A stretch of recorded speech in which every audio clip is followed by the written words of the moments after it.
Kilala ang binatang si Narciso sa baryo nila dahil mula siya sa pamilya ng mahuhusay na mga antingero. Ang kanyang mga ninuno ay nakilala rin noong panahon ng mga ito. Ang ama naman ni Narciso na si Emilio ay tanyag bilang isang magaling na manunugis ng mga aswang na gumagamit ng iba't ibang klase ng anting-anting at agimat sa pakikipaglaban. Kaya naman, mabigat ang pressure para kay Narciso na maging kagaya ng tatay niya. Alam niya na inaasahan na ng mga tao sa baryo nila na makikilala rin siya gaya ng kanyang ama at ibang mga nauna sa kanila. Isang umaga, gaya ng nakasanayan ng mag-ama, ay nakaupo sila sa labas ng bahay nila habang humihigop ng mainit na kape at pinapanood ang pagsikat ng araw. Si Narciso ay 20 taong gulang na. Matangkad siya at may matipunong pangangatawan. Grabe, napakaganda po ng umaga ngayon, Tay, no? Sana, ganito na lang po palagi ang buhay dito sa baryo. Tahimik, payapa, at walang gulo. Ang katahimikang meron tayo ngayon, anak, ay bunga ng pakikipaglaban at sakripisyo ng ating mga ninuno. Sila ang unang humarap sa mga aswang na gustong sakupin ang baryong ito. Utang natin sa kanila ang bawat umagang kagaya nito. Aba, Tay, may ambag ka rin naman dun ah. Natatandaan ko po na humarap ka rin noon sa isang grupo ng mga aswang na gusto ring angkinin ng baryo natin. Grabe, tandang-tanda ko po. Ang galing niyo pong makipaglaban noon, Tay. Napangiti si Emilio, pero agad ding nabura ang ngiti na yon. Napalitan yon ng lungkot na bumakas sa mga mata nito. Naipagtanggol ko nga ang baryo, pero hindi ko naman nailigtas ang nanay mo. Natahimik si Narciso.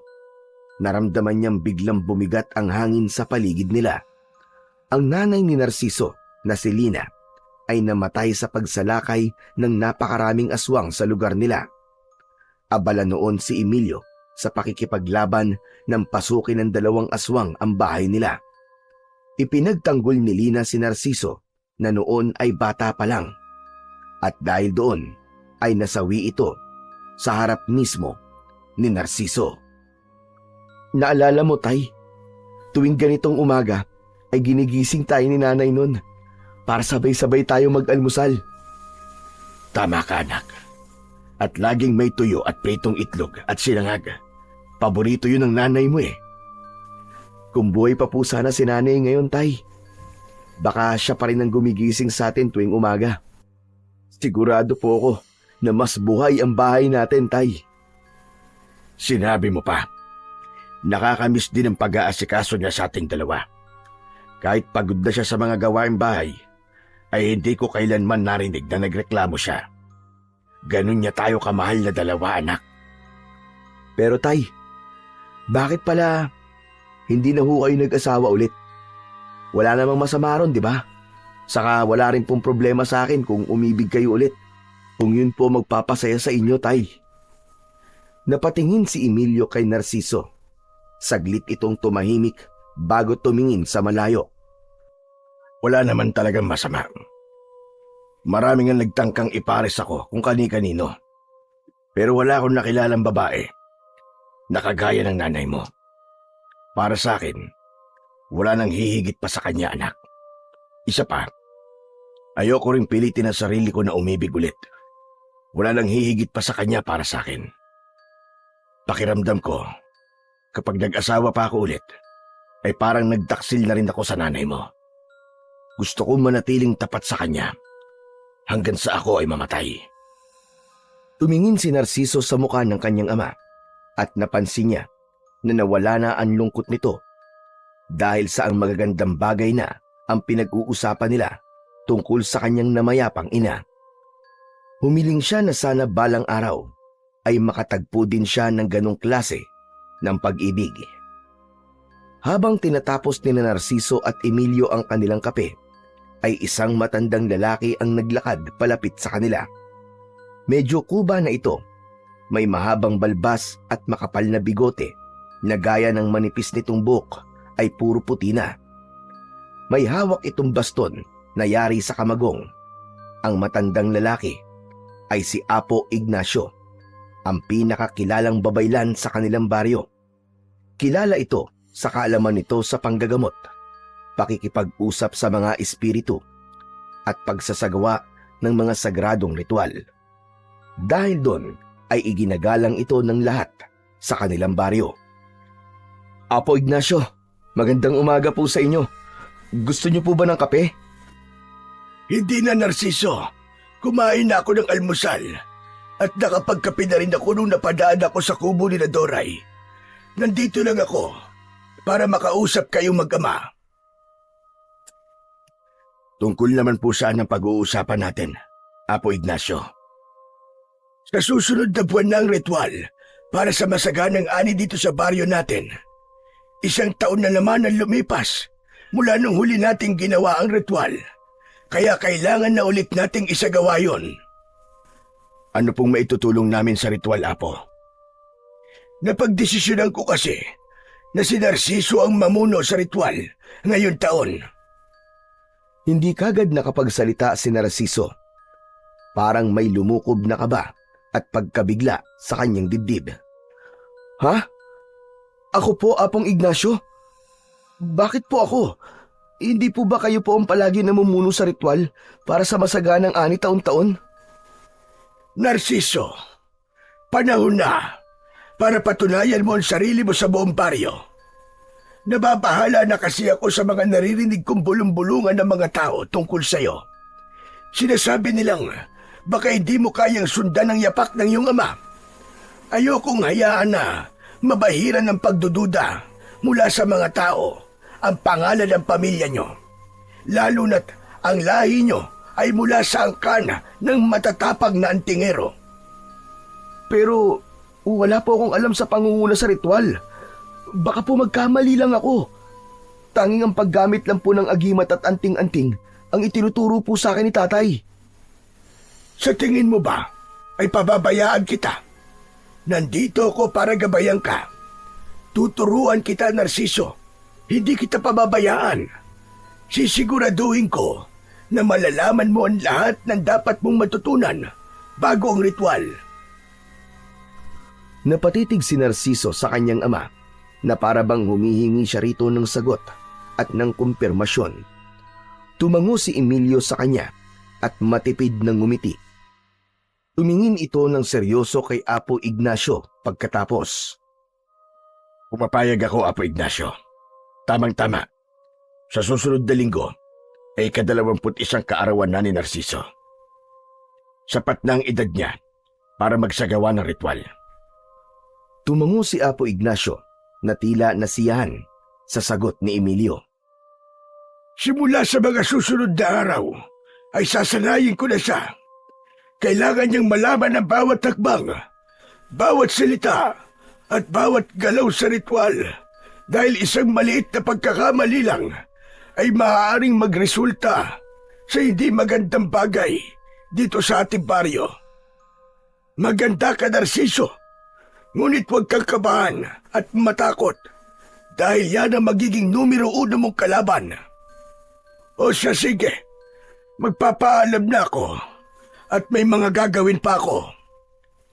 Mag-iingat po kayo, Apo Ignacio. Maraming salamat po. Tumango ang matandang babaylan at naglakad na ito papalayo. Hindi na nagsalita pa si Narciso. Ang tahimik na umagang yon ay biglang nagulo dahil sa pagdating ni Apo Ignacio.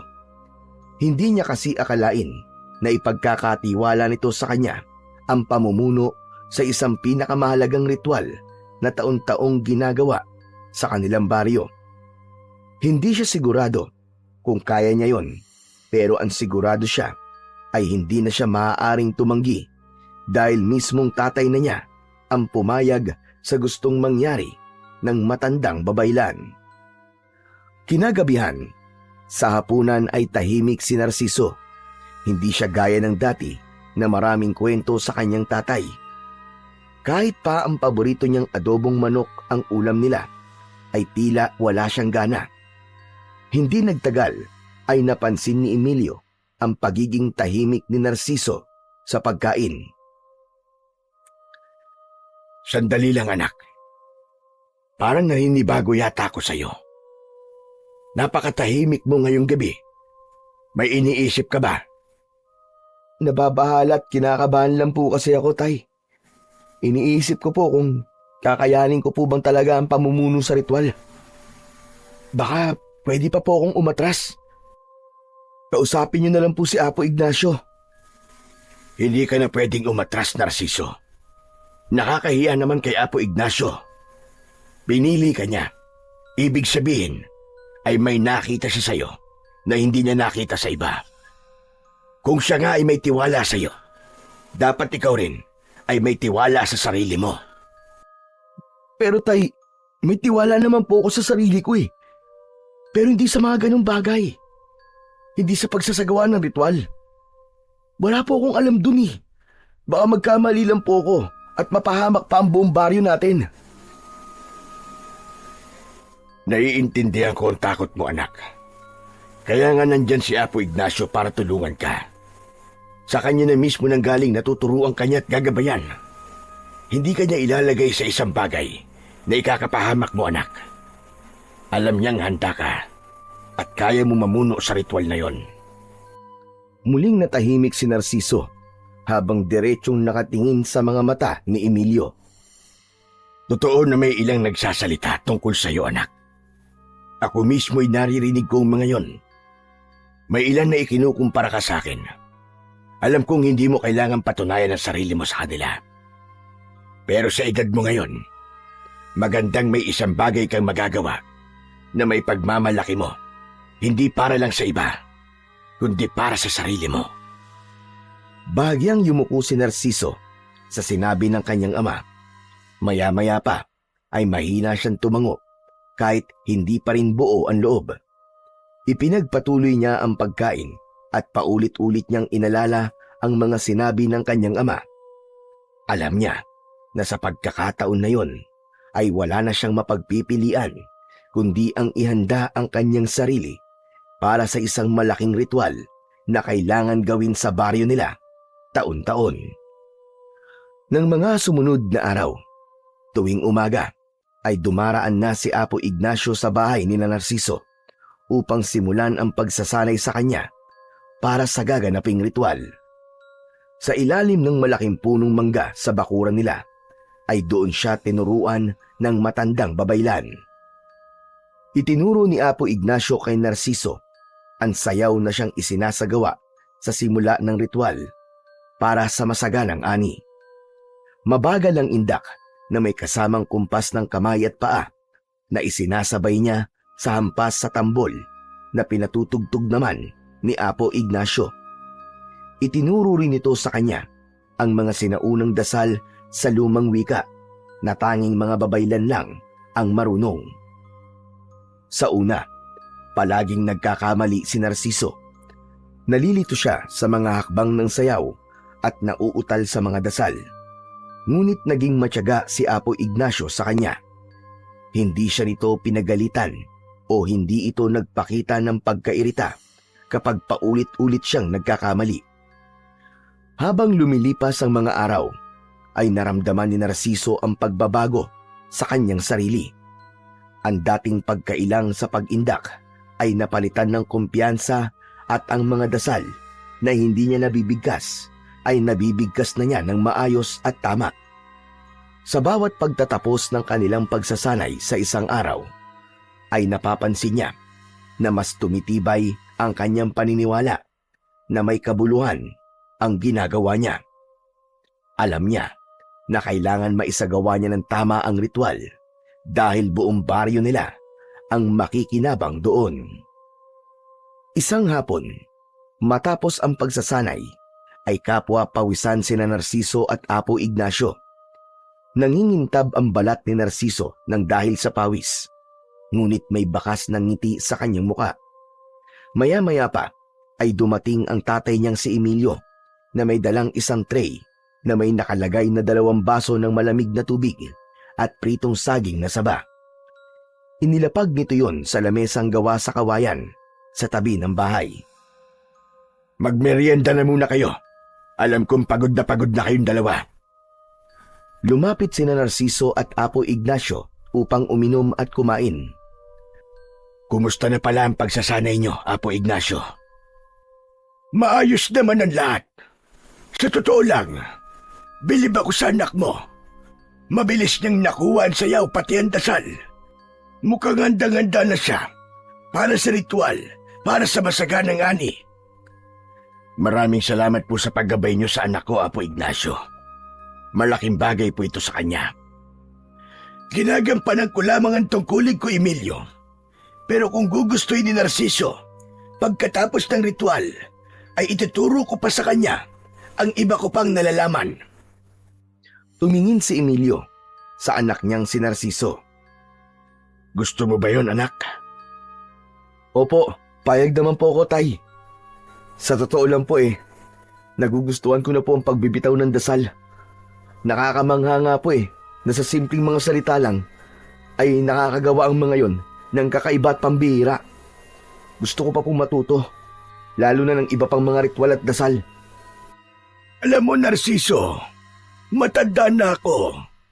Bilang na lang ang taon na nalalabi sa buhay ko. Kaya gusto kong may magmana na kaalaman ko. At sa lahat ng mga kabataan sa baryo natin, ikaw ang nakikita kong karapat-dapat. Maraming salamat po, Apo Ignacio. Isang malaking karangalan po yon para sa akin. Sa mga narinig ni Narciso, ay naramdaman niya ang kasiyahan sa kanyang puso. Wala siyang pagsisisi na itutuloy niya ang pagsasanay ng ritual para sa masaganang ani dahil nadiskubre niya na hindi lang pala ang paggamit ng anting-anting o mga agimat ang interes niya. Nais niyang maging kagaya ni Apo Ignacio na mahalagang mamamayan sa kanilang baryo dahil sa mga bagay na nagagawa nito na nakikinabang ang maraming tao. Maagang nagising si Narciso ng umagang yon. Agad siyang nagdasal at nagpasalamat sa Diyos dahil nadagdagan ng isa pang taon ang kanyang buhay. Kaarawan niya ng araw na yon, kaya masaya siya. Paglabas niya ng kanyang maliit na silid, ay naabutan niya ang tatay niyang si Emilio na naghahain ng bagong luto na pansit. Meron ding tinapay sa pagkainan. O anak, gising ka na pala. Maligayang kaarawan sa'yo. Salamat po, Tay.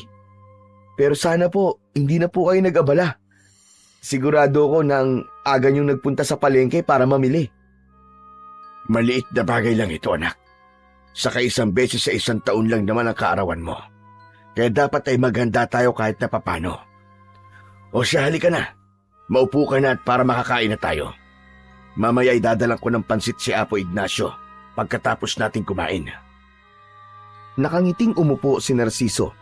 Nagdasal muna sila bago kumain. Pinuri ni Narciso ang luto ng tatay niya na labis naman itong ikinatuwa. Ngunit habang kumakain na mag-ama, ay tumayo si Emilio at pumasok sa silid nito. Paglabas nito, ay may dala itong isang maliit na kahon na gawa sa kahoy. Umupo ito sa tabi ni Narciso at dahan-dahang binuksan ang kahon. Sa loob nun ay isang kwintas na may palawit na tila na tuyong kaliskis ng kung anong hayop. Ang dala nito, makintab yun at halos kasing laki ng kanyang hinlalaki sa kamay.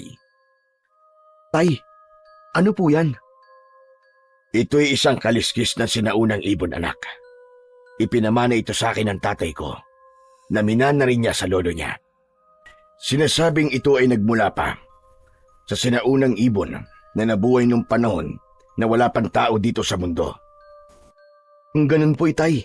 Napakatagal na po pala ng kaliskis na yan. Nakapagtataka na hanggang ngayon, ay buo pa rin po yan. Marami talagang bagay dito sa mundo, anak, na mahirap paniwalaan. Pero totoo, makapangyarihan ang kaliskis na ito. Dahil to ay dinadasalan at niriritualan upang maging mabisang sandata laban sa mga aswang. Kapag suot mo ito, magkakaroon ka ng kakaibang lakas.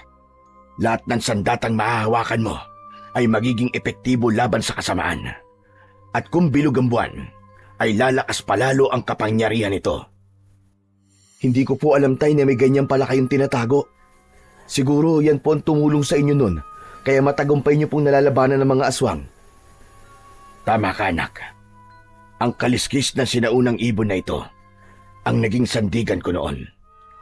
Pero simula nang tumahimik ang baryo natin at wala nang aswang na nagpapakita, ay itinabi ko na lang ito. Pero Tay, bakit niyo po ipinapakita sa akin yan ngayon? Naglakad si Emilio papunta sa likod ng nakaupong si Narciso. Maraan nitong isinabit sa liig ni Narciso ang kwintas na siya namang ipinagtaka niya. Anak, yan ang regalo ko sa iyo ngayong kaarawan mo. Ipinagkakatiwala ko na yan sa iyo, sapagkat nararamdaman ko na ikaw ang nararapat na mag-ingat niyan. Pero Tay, hindi ko po kayang tanggapin ito. Masyado po itong mahalaga sa inyo. Malaki ang tiwala ko sa iyo na kaya mong gamitin sa kabutihan ng kapangyarihan niyan, Narciso. Nakikita ko sa iyo ang determinasyon na gusto mong matutunan ng lahat ng bagay. Tanggapin mo yan dahil naniniwala ko na darating ang panahon na magagamit mo yan, anak. Hindi na nakapagsalita pa si Narciso. Hinawakan niya ang palawit ng kwintas at habang nakatitig siya roon, ay naramdaman niyang tila buhay yun. Naramdaman niya ang init ng kaliskis ng sinaunang ibon. Bagamat hindi siya sigurado kung magagamit ba niya ang bagay na yon, ay hinayaan na lang niya ang kanyang ama sa nais nito na ipagkatiwala sa kanya ang isang bagay na mahalaga para rito. Sa mga sumunod na araw, ay naging bahagi na ng pang-araw-araw na buhay ni Narciso ang pagsasanay ng ritual para sa masaganang ani. Tuwing umaga, bago pa sumikat ang araw, ay nagtutungo na siya sa likod ng kanilang bahay upang magsanay ng mga dapat niyang gawin. Inulit-ulit niya ang mga dasal hanggang sa kabisado na niya yon kahit nakapikit pa siya. Maging ang sayaw para sa ritual ay kinakabisado niya ng gusto. Hanggang sa dumating na ang gabi ng pagsasagawa ng ritual. Sa gitna ng malawak na palayan ay nakatayo si Narciso habang nakasuot ng sagradong kasuotan na yari sa hinabing abaka. Ang telang nakapalibot sa ulo niya ay may mga simbolo na isinulat gamit ang pulang tinta. Nasa likuran niya ang kanyang amang si Emilio, si Apo Ignacio at ang karamihan sa mga taga-baryo.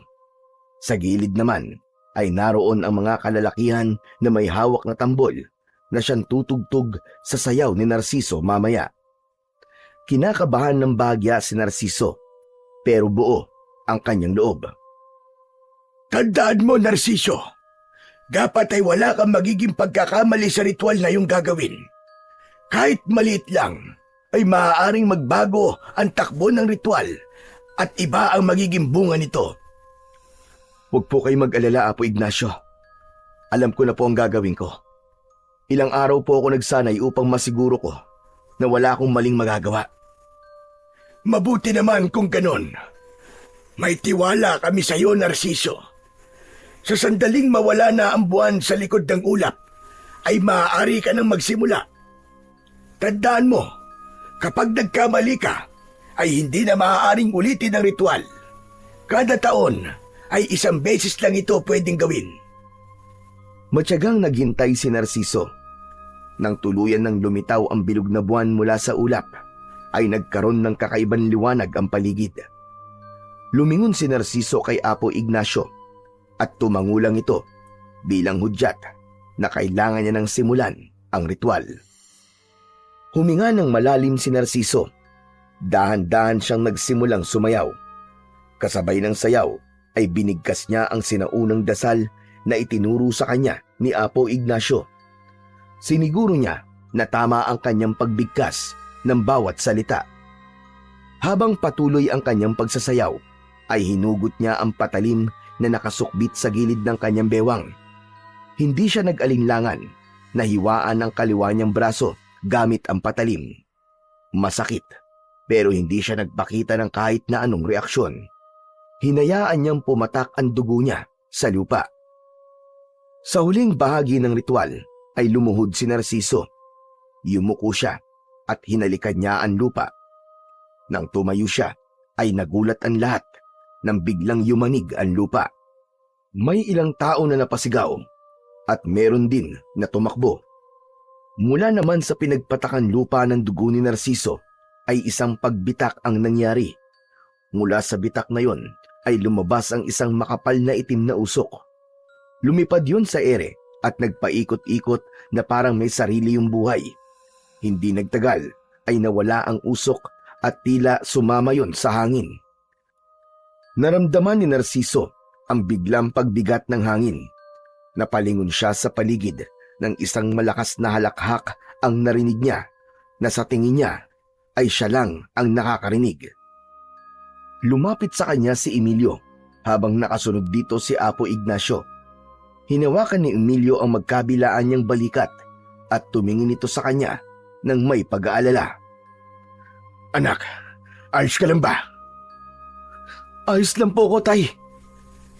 Hindi dapat ganito ang kinalabasan ng ritual. Hindi dapat iyayanig ang lupa. At lalong, hindi dapat may lumabas na itim na usok. Anong nangyari, Narciso? Sigurado ka bang ginawa mo ng tama ang ritual? Opo, sigurado po ko, Apo. Ginawa ko po ang ritual. Nakita niyo naman po, sinunod ko po ang sayaw at dasal. Apo Ignacio, sa palagay niyo po ba, ay may dapat ba tayong ipag-alala sa nangyaring ito? Hindi ko pa alam, Emilio. Pero sa ngayon, magdasal tayo na sana'y tama ang ritual na naisagawa ni Narciso. Baka naman iba lang ang anyo ng tugon sa ritual ngayong taon. Hindi natin tiyak. Ang mabuti pa, umuwi na muna tayong lahat. Magpahinga tayo at bantayan natin ang mga mangyayari sa mga susunod na araw. Nagtinginan ang mga tao sa likuran nila at isa-isa nang nagsimulang mag-alisan habang nagbubulungan.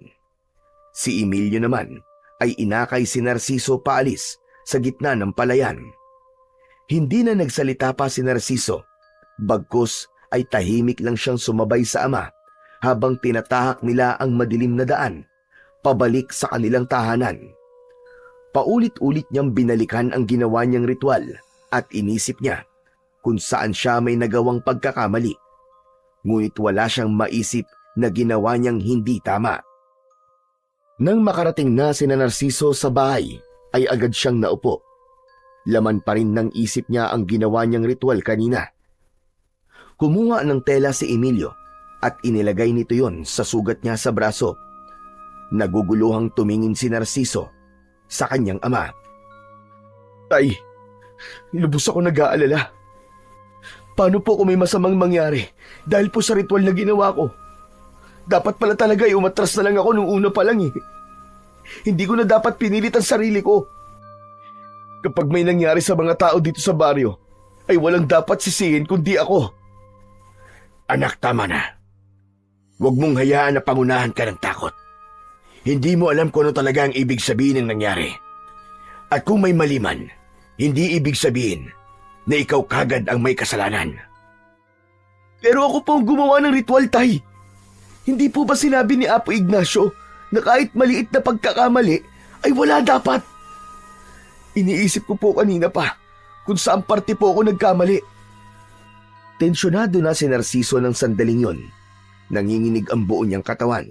Dahil doon ay niyakap na siya ng maigpit ng ama niyang si Emilio at tinapik-tapik ang likod niya. Narciso, anak, kahit anong mangyari, lagi lamang ako naririto. Hinding-hindi kita pababayaan. Kung alam mo sa sarili mo na wala kang nagawang pagkakamali sa ritual, ay yun ang paniwalaan mo. Dahan-dahang napapikit si Narciso habang nakayakap sa kanyang ama at kahit paano ay nabawasan ang kanyang pangamba. Tahimik siyang nagdasal na sana ay walang masamang idulot ang ritual na ginawa niya kanina. Simula noon ay nagbantay na sina Narciso sa mga maaaring mangyaring hindi maganda sa kanilang baryo. Ilang araw pa ang lumipas at sumiklab ang balita sa baryo nila tungkol sa 2 bangkay ng lalaki na natagpuan sa gitna ng palayan. Wakwak ang tiyan ng mga yon at halos wala ng dugo sa katawan. May ilan na nagsabi na aswang ang pumatay sa 2. Mabilis na kumalat ang takot sa buong baryo at si Narciso ay mabilis na nilamon ng kanyang konsensya. Ang unang pumasok sa isipan niya ay yun na ang resulta sa pagkakamaling nagawa niya sa ritual kung meron man. Ngunit sa kabila ng kanyang pangamba, patuloy ang kanyang ama sa pagpapaalala na wala siyang dapat ikatakot at maaaring ang nangyari ay nagkataon lamang. Isang umaga, habang abala si Narciso sa pagwawalis sa harapan ng kanilang bahay, ay nakita niyang palapit sa kanya si Apo Ignacio. Sinalubong niya ito upang magmano. "Mano po, Apo Ignacio. Magandang umaga po. Ano pong sadya niyo?" Narciso iyo, kailangan ko kayo makausap ng tatay mo. Nandito ba si Emilio? "Opo, nasa likod po siya. Sandali lang po, tatawagin ko si tatay." Kinabahan si Narciso habang naglalakad siya papunta sa likod ng bahay. Napansin niya ang kaseryosohan sa mukha ng matandang babaylan na parabang may sasabihin ito na hindi maganda. Pagdating niya sa likod ng bahay ay naabutan niya ang tatay niyang si Emilio na nagsasalansan ng mga kahoy na sinibak nito. "Tay, nasa harap po si Apo Ignacio. Kailangan daw po niya tayong makausap." Tungkol daw saan? "Hindi ko po alam, tay. Ang mabuti pa po siguro ay puntahan na lamang po natin siya para malaman natin kung anong sadya niya." Hindi na nagtanong pa si Emilio at magkasama na silang pumasok sa bahay. Nadatnan nilang nakaupo si Apo Ignacio sa mahabang upuang kawayan. Umupo si Emilio sa tabi ni Apo Ignacio, habang si Narciso naman ay naupo sa isang pang-isahang upuan sa tapat ng matanda. Huminga ng malalim si Narciso dahil malakas ang pakiramdam niya na hindi maganda ang sasabihin ng matandang babaylan. Ano pong pag-uusapan natin, Apo Ignacio? Parang sobrang importante naman po at talagang sinadya niyo pa kami dito sa aming bahay.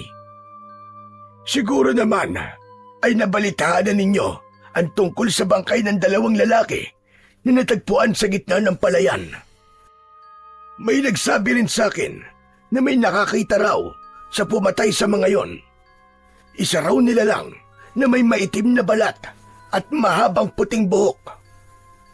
Ibig sabihin po ba, isang gabunan ang pumatay sa kanila? Tama ka, Emilio, at sigurado kung si Magat ang gabunan na yon. Narinig na ni Narciso ang pangalan na yon sa kanyang pagkakatanda. Ang gabunan na si Magat ay ilang taon nang naggasik ng lagim at takot sa kanilang baryo. Ngunit matagal na itong napatay, kaya naintindihan niya kung bakit bahagyang natawa ang tatay niya sa sinabi ni Apo Ignacio. Imposible naman po yata ang sinasabi niyo. Matagal nang patay si Magat.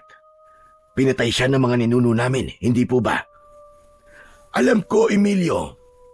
Pero muling nabuhay si Magat dahil sa ritual na isinagawa ni Narciso. May mali sa dasal o sayaw niya. Hindi ko pa rin alam kung alin doon, pero sigurado ko na dahil sa pagkakamaling yon ay bumangon sa lupa ang kaluluwa ni Magat. At ngayon, mukhang may sinapian siyang katawan ng isang tao upang magkaroon siya ng pisikal na kaanyuan. Parang binuhusan ng malamig na tubig si Narciso habang naririnig ang mga salitang yon ni Apo Ignacio. Sinasabi ko na nga ba, may masamang nangyari dahil sa pagkakamali ko sa ritual. Ako may kasalanan ng lahat ng ito. Huwag mong sisihin ang sarili mo, anak. Hindi mo ginusto nangyari. Huwag ka mag-alala dahil gagawin natin ang lahat para maibalik sa libingan si Magat. Tama ang tatay mo, Narciso. Hindi mo dapat sisihin ang sarili mo. Pero ipapaalala ko lang na hindi basta-bastang gabunan si Magat. Napakalakas niya. Mapanlinlang at walang awa. Hindi siya katulad ng ibang nilalang na nalabanan natin noon. Pero sa ngayon, ay sa atin-atin muna ang bagay na ito. Hindi ito pwedeng malaman ng iba dahil kilala niyo mga tao sa baryong ito. Sisisihin nila si Narciso at baka kung ano pa ang gawin nila. Napalunok si Narciso. Bigla niyang naalala ang mga tao sa baryo nila. Alam niya na kailangan nilang maghanda at mag-ingat sa mga susunod na gabi dahil paniguradong aataking muli ang gabunan na si Magat. Simula noon ay hindi na muling nakatulog ng mahimbing si Narciso. Gabi-gabi siyang ginigising ng kanyang konsensya. Kaya naman, palagi siyang puyat at walang lakas sa umaga. Hanggang isang gabi, ay bigla na lamang sumalakay si Magat sa kanilang baryo. Nakipaglaban ng tatay niya at ang ilang kalalakihan, pero hindi napigilan ng mga ito ang bangis ng gabunan. Maraming pinatay si Magat ng gabing yon. Maging sa mga nakipaglaban na mga kalalakihan ay may mga namatay din. Matapos ang laban ay sinabi ni Emilio kay Narciso na iba si Magat sa mga aswang na nakalaban nito. Kahit kasi mag-isa lang si Magat ay kayang-kaya nitong talunin ang puwersa ng mga kalalakihan sa baryo nila. Kinaumagahan ay nagdesisyon si Narciso na lumabas. Sa tabi ng kalsada ay nakita niya ang mga nakahanay na bangkay na puro biktima ng gabunan. Marami rin ang umiiyak habang yakap ang nasawi nilang mahal sa buhay. Nang mapansin si Narciso ng ilang tao na naroroon, ay lumapit ang mga ito sa kanya at sinigawan siya. May iba na nagmura pa at kulang na lang ay saktan siya. Sinisi siya ng lahat dahil ayon sa mga ito, kung hindi siya nagkamali sa ritual para sa masaganang ani, ay hindi yun mangyayari. Agad namang lumapit ang tatay niyang si Emilio kay Narciso para protektahan siya sa mga galit na mga tao. Dinala siya nito sa loob ng kanilang bahay at isinarado nito ang mga bintana at pinto. Napaupo na lamang si Narciso sa isang sulok. Dinig pa rin nila ang sigawan ng mga tao sa labas. Lumapit si Emilio sa kanya at ipinatong nito ang kamay nito sa balikat niya. Naluluwang napatingin si Narciso sa kanyang ama. Huwag ka na munang lalabas ng bahay, Narciso. Galit pa sa iyo mga tao. Hayaan mo muna silang kumalma. Ako na ang kakausap sa kanila at ipapaliwanag ko na hindi mo ginustong nangyari. Bibigyan natin ito ng solusyon, anak. Akong bahala. Anong solusyon, tay? Patay na ang ilan sa mga tao dito sa atin. At yun ay dahil sa kapabayaan ko. Ako may kasalanan. Tumigil ka, anak. Hindi mo ito ginusto. Hindi mo ginusto yun. Pero ako nagkamali sa ritual.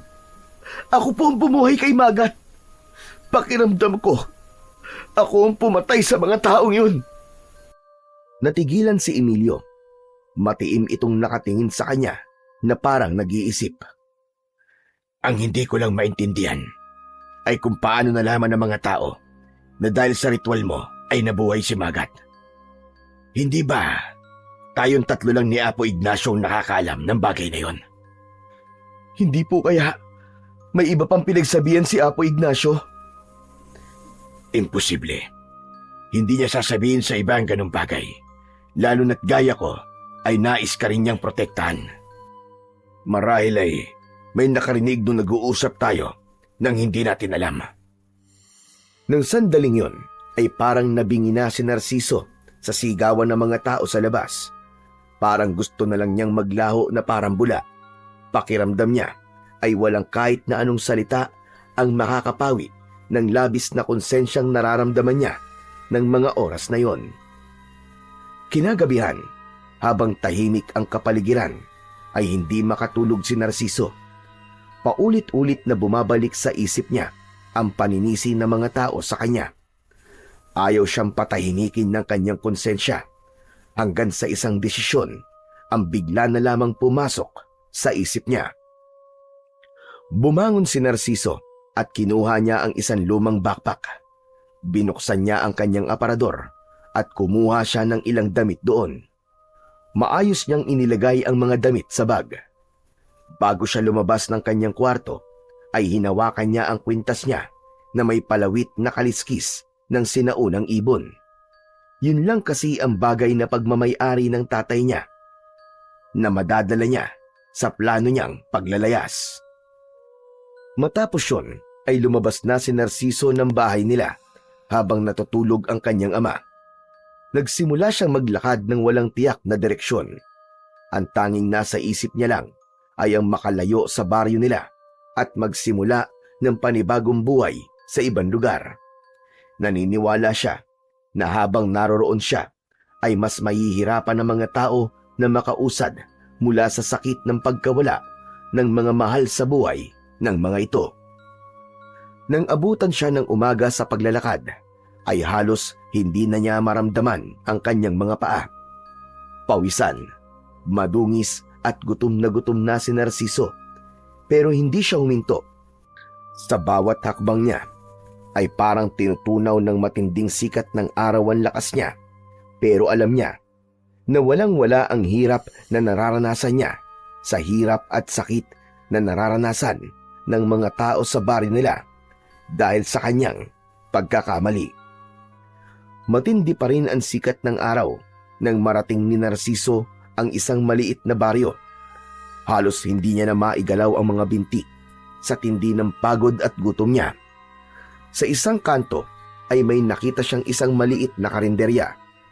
Napalunok siya nang makita niya ang mga ulam na tinitinda doon, pero alam niyang hanggang tingin lang siya dahil wala siyang dalang pera.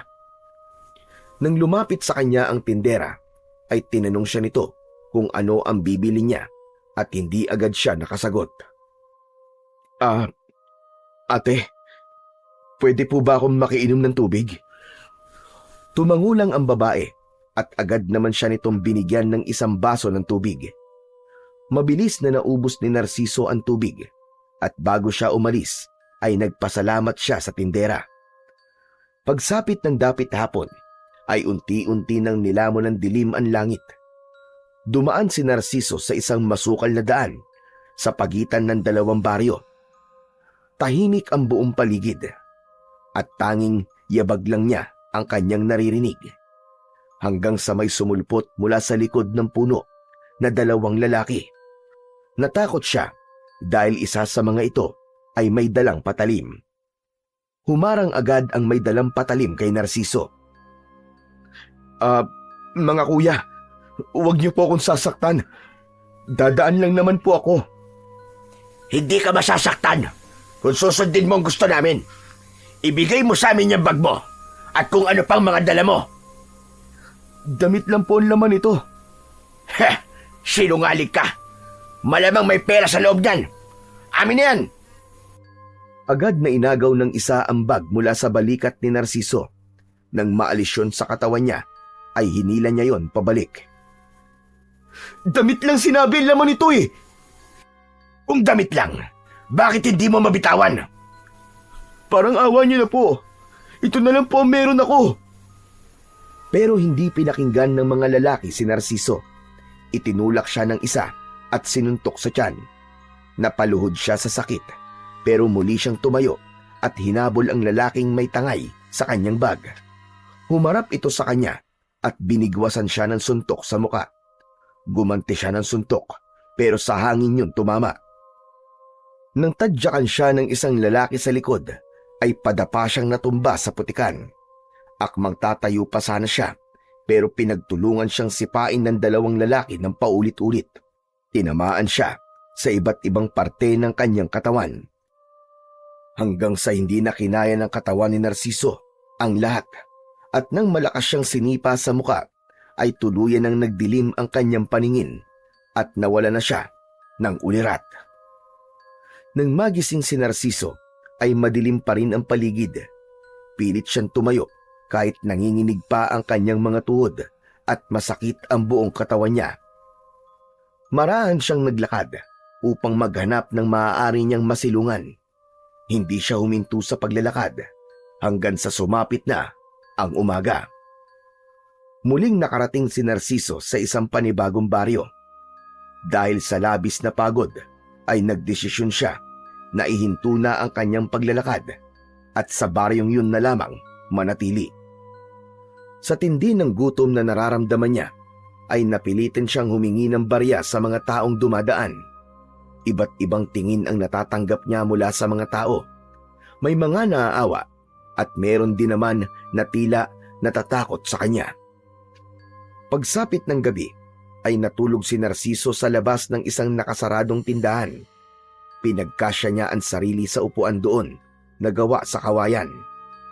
Sa loob lamang ng 1 linggo, si Narciso na dating may maayos na buhay ay naging isa ng palaboy sa baryo na yon. Walang nakakakilala sa kanya at ang tangi niyang ginagawa para makakain ay ang manghingi.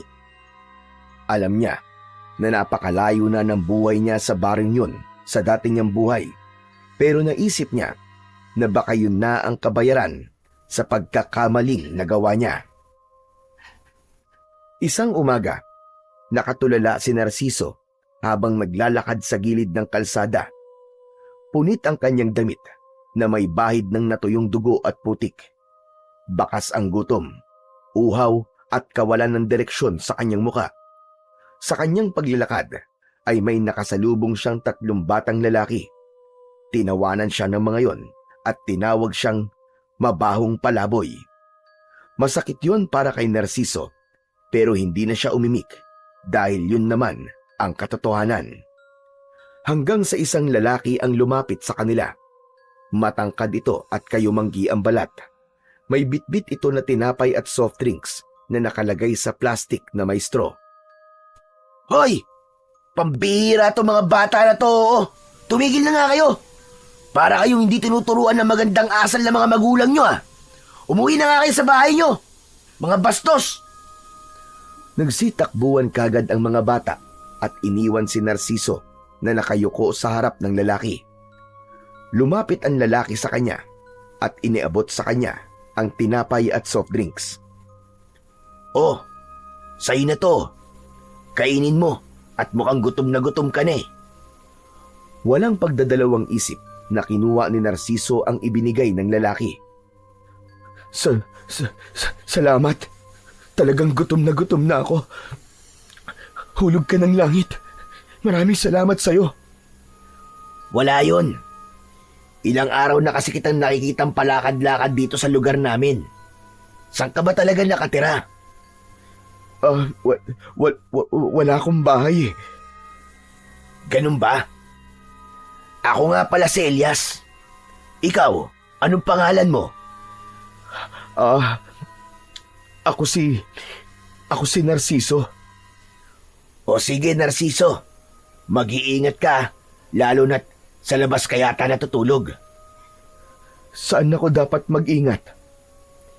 "May gumagalang mga aswang dito sa baryo namin eh. Biglaan sila kung umatake, kaya walang nakakaalam kung kailan sila darating. Kaya tuwing gabi, kung mapapansin mo, ay maagang nagsasarado ang mga bahay dito at wala lang taong nasa labas." Pagkasabi ni Elias nun, ay naglakad na ito palayo. Naiwan si Narciso na hawak pa rin ang tinapay at inumin. Nanginig ang kamay niya, hindi lang dahil sa gutom, kundi dahil na rin sa takot. Muling bumalik sa alaala niya ang gabunan na nabuhay dahil sa maling ritual na nagawa niya. Tila kahit saan siya magpuntay, sinusundan siya ng bangungot na siya rin mismo ang lumikha. Isang gabi, nakakita si Narciso ng isang kulungan ng baboy sa likod ng isang bahay. Dahil walang nakakulong na baboy doon, ay nagdesisyon siya na doon na magpalipas ng magdamag. Humiga siya sa malamig na sahig at agad na pumikit. Ngunit wala pang 1 minuto ay bumukas din ang mga mata niya nang makarinig siya ng mga taong nagsisigawan sa hindi kalayuan. Grabe naman, gabing-gabi na pero may nag-aaway pa rin. Akala ko ba, ang sabi ni Elias wala ng tao sa labas kapag ganitong oras. Ngunit nang maalala ni Narciso ang sinabi ni Elias na may umaataking mga aswang sa baryo na yon ay napabalikwas siya ng bangon. Tumayo siya at lumabas ng kulungan ng baboy. Naglakad siya patungo sa gilid ng kalsada at nagtago siya sa likod ng isang puno. Mula roon ay nakita ni Narciso ang dalawang nilalang na may mahahabang kuko. Matatalim ang mga mata, matutulis ang mga ngipin, at mukhang hindi niya maintindihan kung halimaw o sa demonyo. Napagtanto niya na ang mga nilalang na yon ay mga aswang. Pinagtutulungang lapain ng dalawang aswang ang isang lalaki na wala ng buhay. Nanigas si Narciso. Pakiramdam niya'y binuhusan siya ng malamig na tubig. Nangatog ang kanyang mga tuhod. Kasabay ng matinding takot ay bumalik sa alaala niya ang mga bangkay na nakahanay sa gilid ng kalsada matapos ang pag-atake ng gabunan sa kanilang baryo. Kailangan may gawin ako. Kung noon, wala akong nagawa para ipagtanggol ang mga tao sa baryo namin. Dito ay babawi ako. Luminga si Narciso sa paligid upang maghanap ng kahit na anong bagay na maaari niyang gamitin sa pakikipaglaban. Hanggang sa nakita niya ang isang kawayan na may matulis na dulo na nakasandal sa puno kung saan siya nagtatago. Agad niya yung kinuha at hinawakan yun ng mahigpit. Bago siya sumugod, ay hinawakan muna niya ang kaliskis ng sinaunang ibon na nakasabit sa kanyang leeg. Kaliskis ng sinaunang ibon. Bigyan mo ako ng lakas. Hindi lang lakas ng katawan, kundi pati na rin lakas ng loob. Kailangan kong ipagtanggol ang mga tao dito. Tulungan mo ako. Nang bitiwan ni Narciso ang kaliskis ng sinaunang ibon, ay napasinghap siya ng bahagya yung nagliwanag. Kasunod nun ay naramdaman niya ang pagdaloy ng kakaibang lakas sa buo niyang katawan. Pakiramdam niya ay may rumaragas ang lakas sa mga ugat niya. Sa pagkakataon na yon, ay alam ni Narciso na handa na siyang makipaglaban sa dalawang aswang. Lumabas siya sa likod ng puno, dala ang matulis na kawayan. Mabilis siyang tumakbo papunta sa mga aswang, at dahil kapwa nakatalikod ng mga yon sa kanya, ay hindi napansin ng mga yon ang kanyang pagdating. Buong puwersang itinarak ni Narciso ang kawayan sa likod ng isang aswang. Lumagpas ang dulo ng kawayan sa dibdib nito na agad nitong ikinasawi. Bumagsak ito sa lupa, habang ang isang aswang naman ay bumaling sa kanya at mabilis siyang sinugod. Dahil alam ni Narciso na wala ng oras para umiwas siya, ay iniharang na lang niya ang kanyang kaliwang braso. Napasigaw siya ng kagatin siya roon ng aswang, ngunit mas lalo niyang naramdaman ang kapangyarihan ng kaliskis ng sinaunang ibon. Niyakap niya ang aswang at buong lakas na ibinilibag ito sa lupa. Umalingaw-ngaw ang dagundong ng katawan ng aswang nang bumagsak ito sa lupa. Walang pag-aalinlangan na itinarak ni Narciso ang matulis na kawayan sa mismong bunganga ng aswang. Pumalag pa ito ng ilang segundo bago tuluyang mamatay. Hingal na hingal si Narciso. Pawisan, duguan ang braso at nanginginig ang mga tuhod niya. Doon niya napansin na lahat ng tao sa paligid ay nakatingin sa kanya. Hindi niya mawari kung takot o paghanga ang nasa mata ng mga yon, pero mas pinili ni Narciso na umatras at tumakbo palayo. Bumalik siya sa kulungan ng baboy at naupo siya sa gilid. Totoo ba yung nagawa ko kanina? Nakapatay ako ng 2 aswang sa isang gabi. Totoo nga ang sinabi ni tatay. Talagang may kapangyarihan ng kaliskis ng sinaunang ibon na to. Pero sayang, kasi hindi niya nakita ang pagpatay ko dun sa 2 aswang. Kung nakita niya sana yon, sigurado ako na sobra niya akong ipagmamalaki. Isang malalim na buntong hininga ang pinakawalan ni Narciso. Nanatili siyang nakaupo sa isang sulok habang nakangiti at binabalikan ang masasayang alaala nila ng kanyang ama. Dahil sa pagod matapos makipaglaban sa mga aswang, ay mabilis na nakatulog si Narciso. Kinaumagahan ay nagulat siya nang may biglang tumapik sa balikat niya. Sisigaw sana siya, pero natigilan siya nang makita si Elias sa tabi niya. Agad na tumayo si Narciso at tila nahihiyang napayuko. Elias, anong ginagawa mo rito? Hinahanap talaga kita.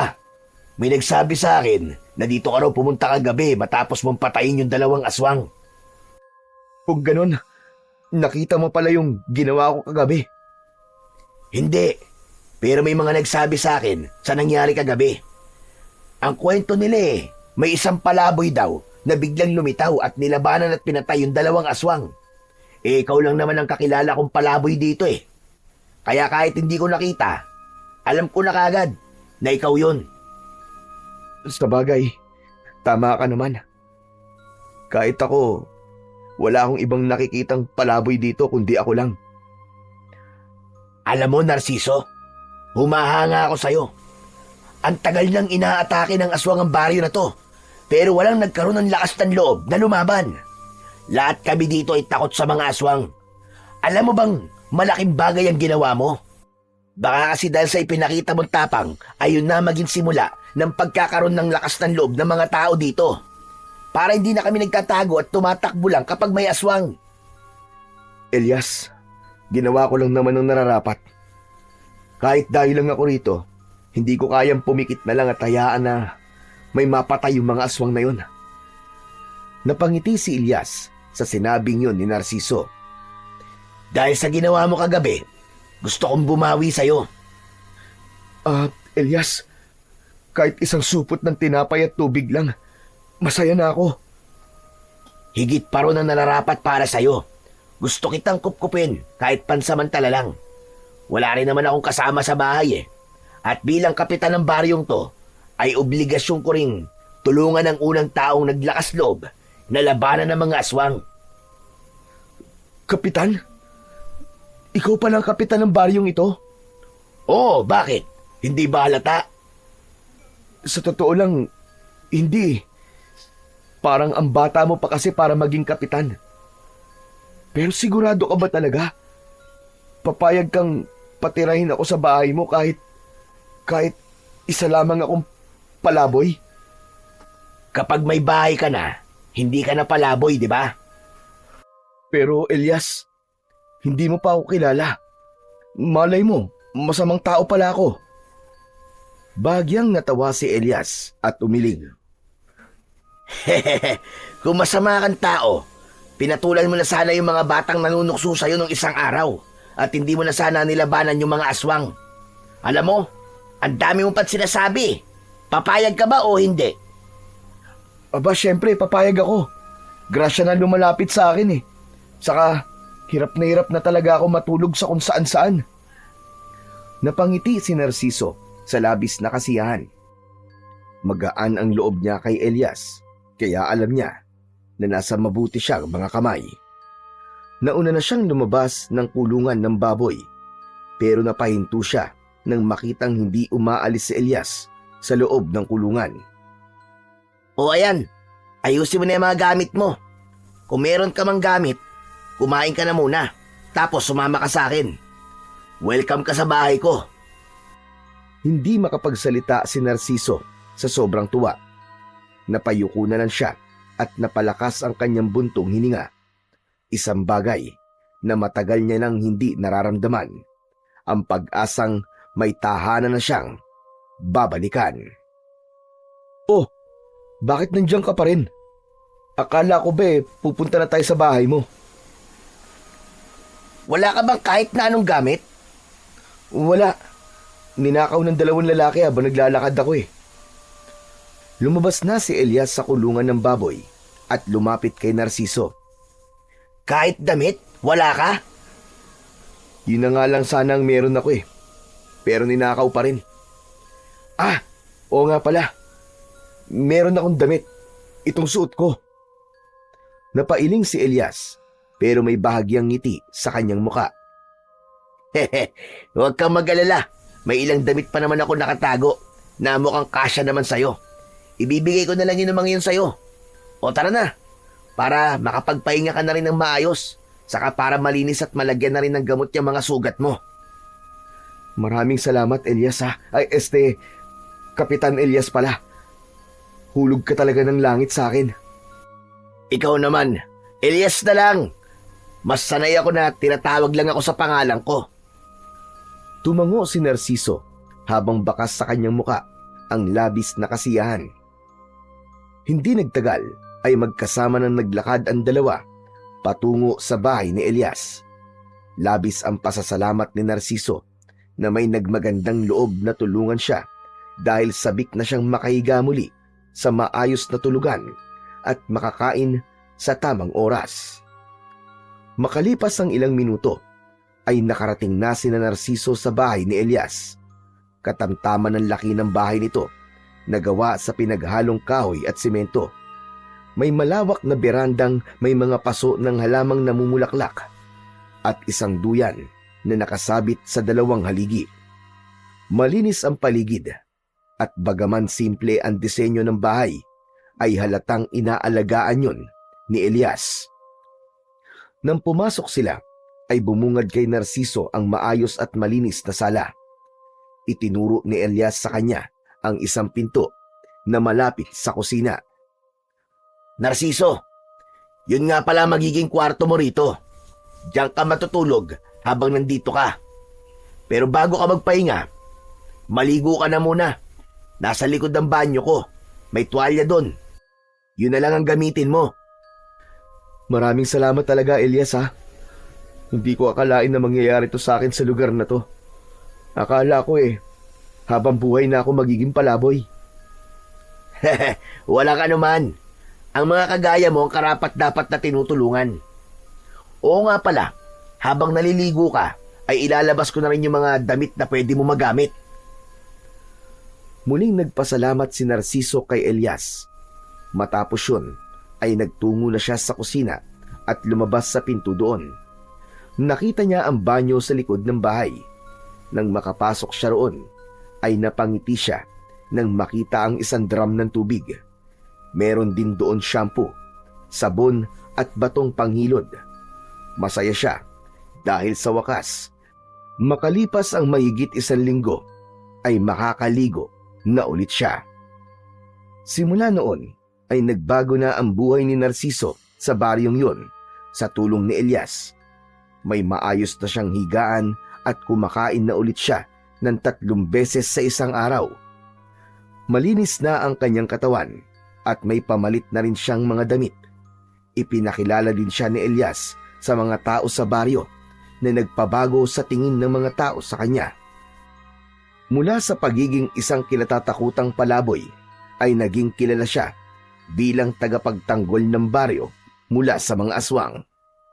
Marami ang humanga sa kanya at taus-pusong nagpapasalamat dahil sa tapang na ipinakita niya sa pagpatay sa 2 aswang. Nalaman din ni Narciso mula kay Elias na hindi lang ang 2 aswang ang umaatake sa baryo na yon. Ayon dito, ay marami pang aswang ang naghasik doon ng lagim at takot. Sa nalaman na yon ni Narciso, napagtanto niya na hindi pa pala tapos ang laban niya sa mga aswang sa baryo na yon. Ngunit naniniwala siya na habang nasa kanya ang kaliskis ng sinaunang ibon, ay hindi siya matatalo sa kahit na anong labanan. Isang tahimik na gabi, habang nakahiga si Narciso sa papag, ay nagulat siya nang biglang may nagsigawang mga tao sa labas. May mga nagmamakaawa at meron ding humihingi ng saklolo. Bumangon siya at sa paglabas niya ng kwarto, ay sakto na lumabas din si Elias sa kwarto nito. Nagkatinginan sila at kapwa may kaba sa kanilang mga muka. Mukhang may umaatake na namang mga aswang. Ako nang bahala sa kanila, Elias. Hindi na nag-aksaya pa ng oras si Narciso. Mabilis siyang nagtungo sa kusina at kinuha ang isang matalim na itak na nakasabit sa dingding. Bumalik siya sa sala at doon ay mahigpit niyang hinawakan ang kaliskis ng sinaunang ibon. Pumikit siya at kinausap niya yon. Kaliskis ng sinaunang ibon, huwag mong hahayaan na manaig ang kasamaan ngayong gabi. Gabayan mo ulit ako. Tulungan mo akong protektahan ng mga inosenteng tao. Narciso, sandali lang. Ano ba yung kwintas na yan? At bakit mo kinakausap? Elias, saka ko nasasagutin ang mga tanong mo. May mga aswang pa akong kailangang harapin. Hindi na nag-alinlangan pa si Narciso. Mabilis niyang binuksan ang pinto at lumabas. Ang nakita niya ay mas malala kesa sa inaasahan niya. Napakaraming aswang ang naglipa na sa paligid. Ang iba ay nakapasok na sa mga bahay at nilalapa na ang mga tao o hinihila palabas ang mga nagtatago. Naramdaman ni Narciso ang malamig na hangin na parang dumaan sa kanyang batok at kasabay nun ay ang mainit na pintig ng enerhiyang dumadaloy mula sa kaliskis ng sinaunang ibon sa kanyang katawan. Humigpit ang kapit niya sa hawak-hawak niyang itak. Hindi yun ang laban na inaasahan niya, pero alam niya na sa gabing yun ay hindi siya papayag na magwagi ang mga aswang laban sa kanya. Nagtungo si Narciso sa isang bahay kung saan narinig ang pagsigaw ng isang matandang babae. Sa loob nun ay isang aswang ang nakaluhod sa ibabaw ng isang matandang babae. Ang matatalim nitong kuko nakabaon na sa balikat ng biktima. Hoy! Diablong buang! Ako ang harapin mo at huwag ang isang matanda! Nang lumingon ng aswang sa kanya, ay tinaga kagad ito ni Narciso sa leeg. Sa lakas ng puwersa niya, ay naputol ang ulo nito at tumalsik sa sahig. Sa isang sulok naman ay may isa pang aswang na hawak ang isang batang lalaki. Sinugod ito ng mabilis ni Narciso at sinaksak sa tagiliran ang aswang. Hinila niya ang bata palayo at 3 beses niyang sinaksak ang aswang sa dibdib at saka ito binawian ng buhay. Matapos yun, ay lumabas kagad si Narciso. 3 aswang ang mabilis na sumugod sa kanya. Sa halip na umatras, ay sinalubong niya ang mga yon ng buong tapang. Yumuko siya ng akmang kakalmutin siya ng isa at saka isinaksak niya paitaas ang itak. Dumiretso ang itak sa panga ng aswang at lumusot sa bunganga nito, diretso sa bumbunan. Ang ikalawang aswang naman ay sinubukan siyang sunggaban pero tumalon siya sa kaliwa at nang lumagpas ang aswang sa kanya ay tinagpas niya ang likod nito gamit ang matalas niyang itak. Kasunod nun ay ibinaon niya ang itak sa likod ng ulo nito.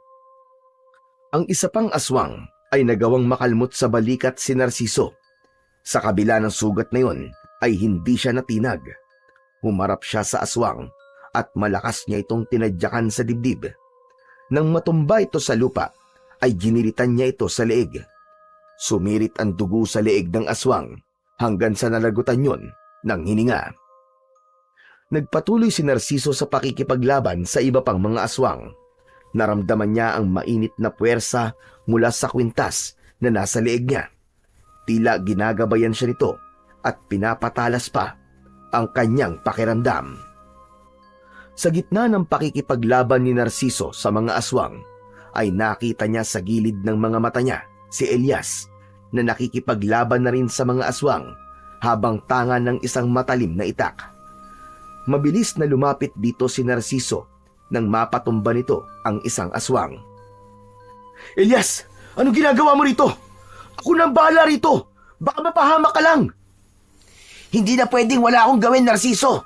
Pagod na akong matakot! Pagod na akong magkubli habang pinapatay ng mga halimaw na to ang mga tao dito! Isang aswang ang sumugod kay Elias mula sa kanan. Sinalubong naman ito ni Elias at sinaksak ito direkta sa dibdib.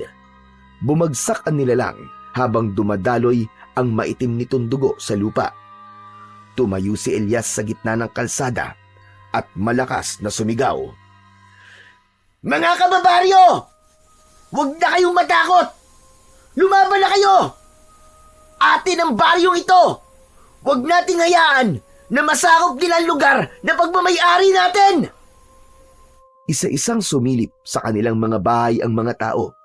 Ang ilan ay may hawak na sandata, gaya ng itak, matulis na kawayan, patalim at kung ano-ano pa. At sa isang iglap, Tila nabuhay ang apoy sa dibdib ng mga tao. Magkakasabay na lumabas ang mga tao habang sumisigaw. Agad na pinagtulungan ang mga aswang ng mga tao. Nagkatinginan sina Narciso at Elias. Muli silang nakipaglaban sa mga aswang. Nagtulong-tulong sila na ubusin ang mga halimaw na nasa baryo na yon ng gabing yon. Dahil sa pagtutulungan ng lahat, makalipas ang ilang minuto, ay wala nang natirang buhay na aswang sa baryo. May ilan mang namatay sa mga tao, pero mas marami pa rin ang namatay na mga aswang. Nakangiting napaupo si Narciso sa lupa. Pagod na pagod siya, pero mas lamang ang kasiyahan sa kanyang puso. Sa kanyang harapan ay nakatayo si Elias na pagod din pero nakangiti. Sa wakas, nasaksihan ni Narciso ang pagsiklab ng tapang sa puso ng mga taong matagal nang nabuhay sa takot. Napakasaya niya dahil nagtagumpay sila na ipaglaban ang baryong yon mula sa napakaraming mga aswang. Makalipas ang ilang araw, ay wala ng mga aswang ang sumalakay sa baryo ni na Elias. Dahil doon ay nagsagawa ang mga tao ng isang malaking pagdiriwang sa plaza. Ang mga mesa ay sagana sa iba't ibang masasarap na pagkain. May mga bote ng lambanog at tuba sa bawat sulok at ang musika ng gitara at tambol ay lalong nagbigay ng buhay sa gabi. Sa isang gilid ng plaza, nakaupo sa isang bangkong kahoy sina Narciso at Elias. Sa lamesa nila, may mga pagkain at bote ng alak. Pinapanood nila ang mga taong nagkakasiyahan at nagsasayawan. Narciso, maraming salamat sa iyo Kundi dahil sa iyo, hindi namin alam kung kailan pa kami maglalakas loob na lumaban. Malaki ang nagawa mo para magtagumpay tayo. Hindi ko naman mag-isang nilabanan ng mga aswang, Elias Lahat tayo ay nagtulong-tulong. Kung may dapat pasalamatan, tayong lahat yon. Pero ikaw ang nagsimula. Ikaw ang unang lumaban. At dahil doon, nakita naming lahat na kaya rin pala naming lumaban. Kaya nagpapasalamat talaga ako sa pagdating mo sa baryo namin. Akalain mo, sino mag-aakala na isang dating palaboy pala ang magtuturo sa aming lahat para maging matapang? Sana nagawa ko rin sa baryo ko ang nagawa ko rito. May pagtatakang napatingin si Elias kay Narciso. Sandali itong natigilan na para bang may nais itong sabihin sa kanya, pero tila nagkaroon ito ng pag-aalangan. Alam mo, Narciso, matagal na ako nahihiwagaan sa iyo Baka naman ngayong tapos na ang gulo dito, ay pwede mo nang ikwento sa akin kung sino kan talaga.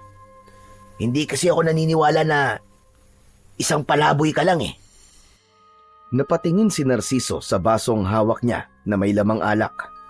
Tinungga muna niya yon bago siya nagsalita. Tama ka. Hindi talaga ako palaboy noon.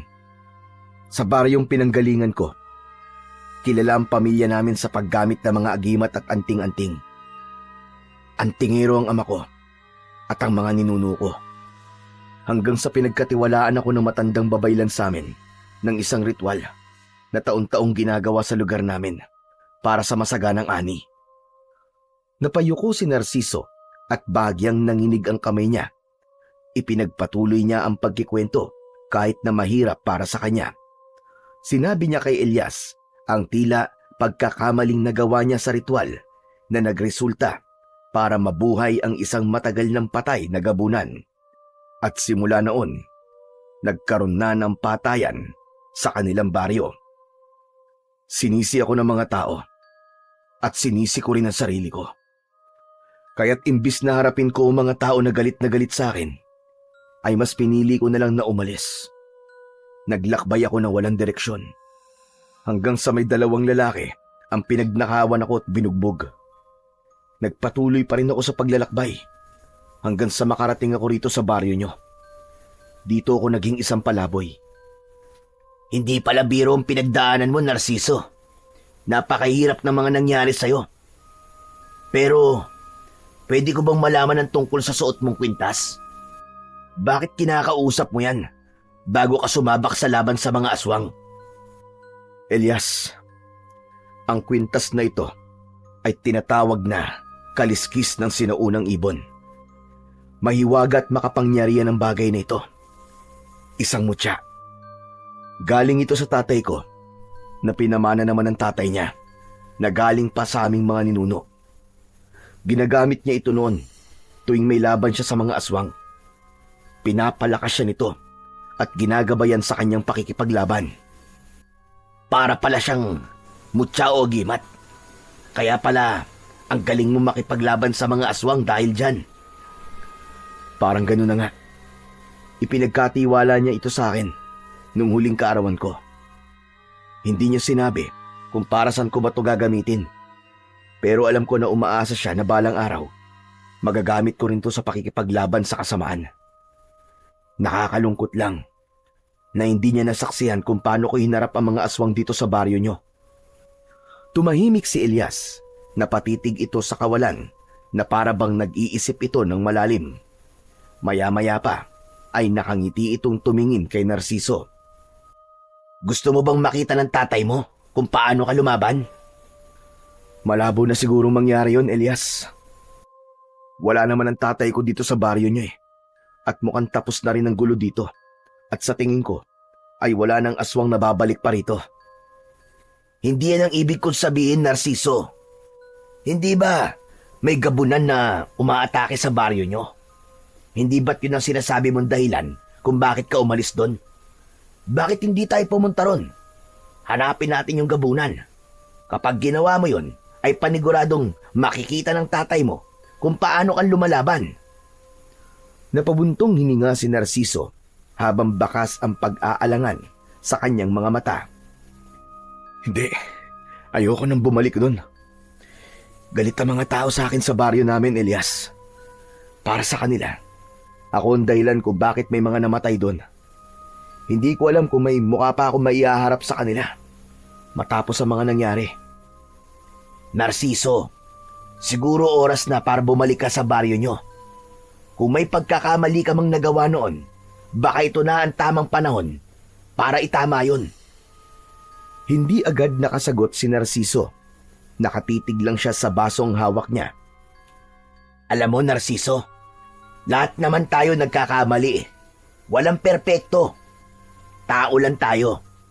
Pero ang kagandahan sa pagkakamali ay dito tayo natututo ng mga bagay na dapat nating matutunan at pwede mo pa itong itama. Kapag pinili mong harapin ang pagkakamali mo, ay doon mo makikita kung gaano ka kalakas. Parang may mabigat na bagay na bumagsak sa dibdib ni Narciso sa sinabing yun ni Elias. Hindi siya makatingin kay Elias ng diretso at nanatili siyang walang imik habang pinag-iisipan kung dapat ba siyang bumalik sa baryo nila dahil malamang hanggang sa panahon na yon ay nabubuhay pa rin ang mga tao sa takot dahil sa gabunan. Sa mga sumunod na araw ay naging madalas ang pananahimik ni Narciso. Paulit-ulit niyang iniisip ang sinabi sa kanya ni Elias na baka panahon na para harapin niya ang kanyang nakaraan at itama ang kanyang nagawang pagkakamali.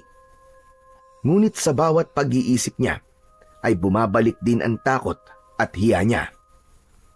Ngunit isang gabi, sa gitna ng malalim na pagtulog, ay napanaginipan niya ang kanyang ama na nakaluhod sa lupa. Duguan ito at hirap sa paghinga habang inaatake ng isang nilalang na may mahahabang kuko at pulang mga mata. Sa panaginip ni Narciso ay humihingi ito ng tulong sa kanya habang nakatingin sa kanya. Nang magising si Narciso sa masamang panaginip na yon, ay doon niya napagtanto na kailangan na talaga niyang bumalik sa baryo nila. Kaya kinabukasan, sinabi niya kay Elias ang kanyang desisyon.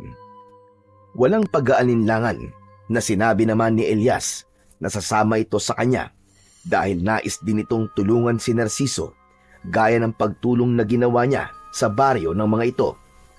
At makalipas lamang ang isang araw, ay nagsimula na silang maglakbay pabalik sa baryo ni Narciso upang tuluyan niya ng harapin ang gabunan at ang multo ng kanyang nakaraan. Umaga nang narating ni Narciso at Elias ang baryo ni Narciso. Napansin ni Narciso ang katahimikan ng paligid na hindi normal para sa kanya. May ilang tao silang nadaanan na nakakita sa kanila at kapansin-pansin ang matatalim na tingin ng ilan kay Narciso. Mukhang hindi ka na nga welcome dito ah. Ang sama ng tingin nila sa atin eh. Sabi ko naman sa iyo, Elias eh. Pero wag na lang natin silang pansinin. Malapit naman na tayo sa bahay namin. Patuloy lang sila sa paglalakad hanggang sa marating na nila ang bahay ni Narciso. Bahagyang naluwa si Narciso nang muli niyang nasilayan ang bahay kung saan siya lumaki at nagkaroon ng napakaraming masasayang alaala. Nakabukas ang pinto, kaya dere-derecho silang pumasok. Napahinto si Narciso nang makita niya ang tatay niya na nakaupo sa mahabang upuan habang mag-isang ginagamot ang mga sugat nito na halatang galing sa pakikipaglaban sa aswang. Napatingin din si Emilio kay Narciso na namuo ang luha sa gilid ng mga mata. Mabilis na tumayo si Emilio at niyakap siya nito ng napakaigpit. Tuluyan nang napaiyak si Narciso nang dahil doon. Anak ko, akala ko'y hindi na kita makikita. Salamat sa Diyos at nagbalik ka na. Patawarin niyo po ako, Itay. Kung umalis po ako nang walang paalam. Pinapatawad na kita, anak. Ang mahalaga ay buhay ka. Buhay ka at nandito ka na. Sa wakas, ang bigat na kinikimkim ni Narciso sa dibdib ay tila unti-unting gumaan. Sa gilid ay nakatayo si Elias at tahimik na pinagmamasdan ang mag-ama habang may ngiting nakasilay sa labi nito. Nang humupa na ang emosyon ng mag-ama, ay naupo na muna sila upang makapag-usap sila ng maayos. Agad na ipinakilala ni Narciso si Elias sa kanyang ama. Hindi niya kinalimutang sabihin dito kung paano siya tinulungan ni Elias at kung paano sila nakipaglaban sa mga aswang na nanggugulo sa baryo ni Elias. Hindi napigilan ni Emilio ang tuwa sa mukha nito nang malamang nagamit na ni Narciso ang kaliskis ng sinaunang ibon sa pakikipaglaban sa mga aswang. Makalipas ang ilang sandali, ay napunta na sa iba ang usapan nila. Narciso, anak, bakit ka nga ba biglang umalis noon? Alam mo ba na pinag-alala mo ko na sobra? Pasensya na po ulit, Tay. Alam ko po kasing galit po mga tao sa akin. Pakiramdam ko po noon ay hindi ako mabubuhay ng tahimik kung alam ko na galit sa akin ang mga taong nakapaligid sa akin. Kaya pinili ko na lamang po na umalis at magpakalayo-layo. Pero Tay, yan po mga sugat nyo. Dahil po ba yan sa gabunan? Tama ka, anak. Sumalakay na naman kagabi ang gabunan. Halos iilan na lang ang nakikipaglaban ngayon dito sa baryo natin. Karamihan ay takot ng harapin ang gabunan. Pero Narciso, gusto kong malaman mo na wala kang kasalanan sa muling pagbangon ng kaluluwa ni Magat sa libingan niya. Hindi ikaw ang dahilan ng pagkabuhay ng gabunan na yon. Ano po? Kung ganun, ang ibig niyo po bang sabihin wala akong nagawang pagkakamali sa ritual? Mali ang buong ritual, Narciso. Lahat ng ginawa mo ay taliwas sa dapat na gawin tuwing nagkakaroon ng ritual sa masaganang ani. Lahat tayo ay walang nakakaalam sa totoong ritual dahil mag-isang ginagawa yon ni Apo Ignacio taon-taon.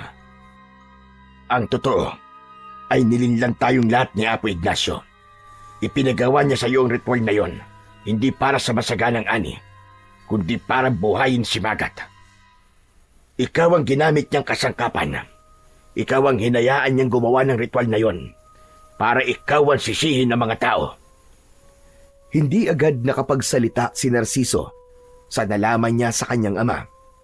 Para siyang sinampal ng isang katotohanang hindi niya kailanman inakalang magiging totoo. Teka, Tay.